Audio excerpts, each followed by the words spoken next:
Jullie hebben gekozen om te groeien, jullie hebben gekozen voor de ontwikkeling, maar meest belangrijk, jullie hebben gekozen voor jullie zelf. Hoy noche 29 colegas empleados del hospital y también 2 de IMSAN a recibir un diploma después de rond 3 años de estudio de diferente verpleging y asistencia aquí en el hospital. Enseñanza, onde 4 pilares que nós queremos no hospital e nós invertimos hopi dentro e hoje noite vou pôr fruta disso aí. Me dá hopi contento, me queria dank e bem eigenlijk na cada de nós e para seguir desfrutar de noite aqui não. Tour opleiding é importante para nós no hospital e também na Aruba, mas me quero mencionar 2 especificamente que para a primeira viagem que passa aqui na Aruba.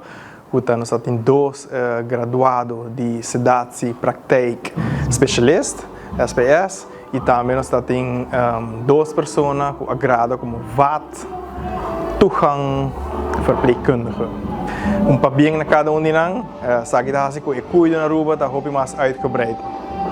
Met de keren mijn rumbo de trabalho, aí se de afdeling die mais intens e mais acute que tem, então me assente que me por assim hopi iriba e me lo por ajuda hopi gente, então esse é o único motivo de mais grande de como aqui se opleiding aí.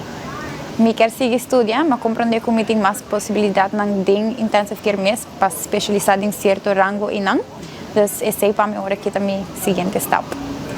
Sim, essa aqui tem uma oportunidade, mas outros estudantes também que vai em richting aqui não para conseguir essa aqui. E na última me quero agradecer todos os docentes não, especialmente a Hauha Academy que por facilitar a opleiding aqui.